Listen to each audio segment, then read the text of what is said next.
नमस्कार, दिल्ली न्यूज में आपका बहुत बहुत स्वागत है। चलिए देखते हैं आज की 10 फटाफट बड़ी खबरों को।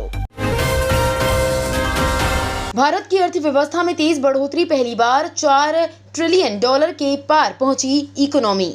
भारत की अर्थव्यवस्था में ऐतिहासिक बढ़ोतरी हुई। पहली बार भारत की इकोनॉमी $4 ट्रिलियन के पार पहुंच चुकी है और इसके साथ ही ये दुनिया की चौथी सबसे बड़ी अर्थव्यवस्था वाला देश बनने के बेहद करीब पहुंच चुका है। भारत की $5 ट्रिलियन की इकोनॉमी हासिल करने की दिशा में ये एक बड़ी बढ़ोतरी है। उत्तरकाशी में मजदूरों को सुरंग से निकालने के लिए 5 विकल्पों वाली कार्य योजना। उत्तरकाशी में सुरंग में फंसे 41 श्रमिकों को बचाने के लिए अभियान 8वें दिन भी जारी रहा।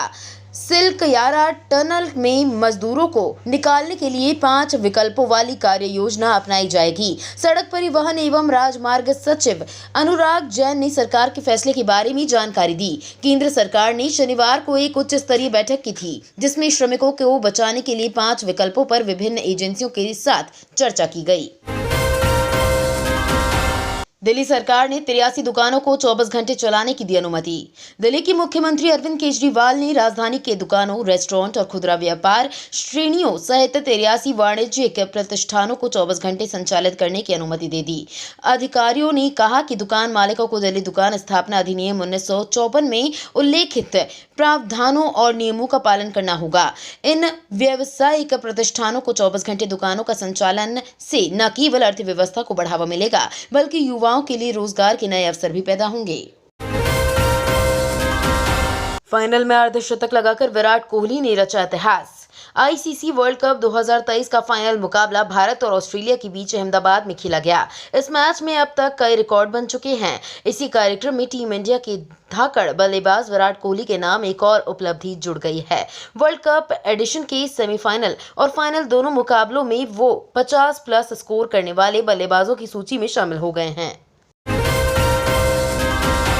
आनंद महिंद्रा ने नहीं देखा भारत बनाम ऑस्ट्रेलिया का फाइनल मैच, खुद ही बताई वजह।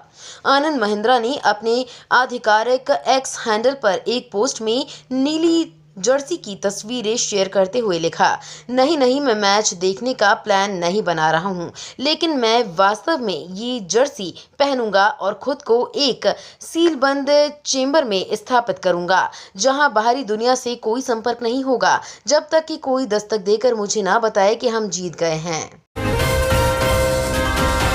अलायंस एयर ने बदला समय, अब दिल्ली से रवानगी सुबह 8:10 पर। अलायंस एयर ने दिल्ली प्रयागराज विमान का समय बदल दिया है। दिल्ली से प्रयागराज के लिए इसकी रवानगी सुबह 9 बजे की बजाय अब 8:10 पर होगी। प्रयागराज से दिल्ली के लिए इसकी वापसी दोपहर 2 बजे होगी। नया समय तत्काल प्रभाव से लागू कर दिया गया है।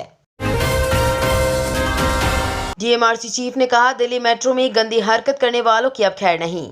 पिछले कुछ माह में कई ऐसे विवादास्पद वीडियो सार्वजनिक हुए हैं जो दिल्ली मेट्रो के अंदर और मेट्रो परिसर में बनाए गए हैं। ऐसे में दिल्ली मेट्रो रेल कॉरपोरेशन के प्रमुख विकास कुमार ने लोगों से ऐसी आपत्तिजनक हरकतें नहीं करने की अपील की और कहा कि इस प्रकार की घटनाओं को रोकने के लिए कदम उठाए जा रहे हैं। डीएमआरसी चीफ कुमार ने कहा कि 2 दस्ते समय समय पर औचक निरीक्षण करते हैं और डीएमआरसी इस प्रकार की गतिविधियों पर लगाम लगाने के लिए भरसक कोशिश कर रहा है।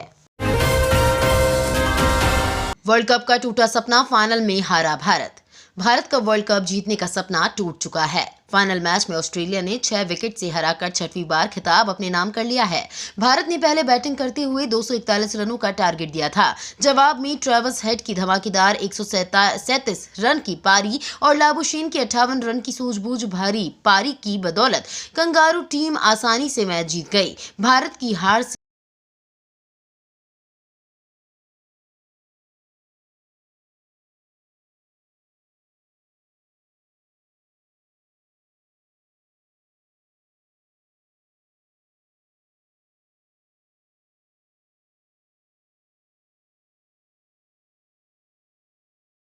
की जा सकती है।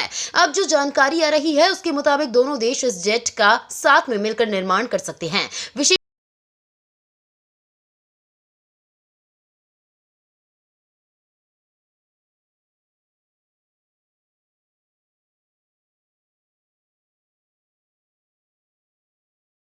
इंजीनियरों को निलंबित करने के दिए निर्देश।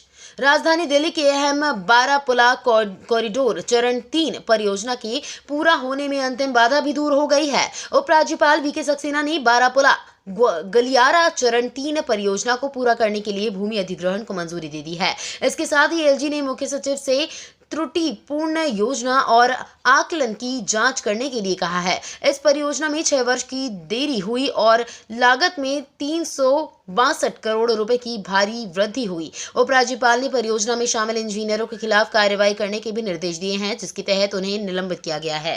तो ये थी आज की बड़ी खबरें। डेली खबरों से अपडेट रहने के लिए चैनल को सब्सक्राइब करना बिल्कुल ना भूलें। धन्यवाद।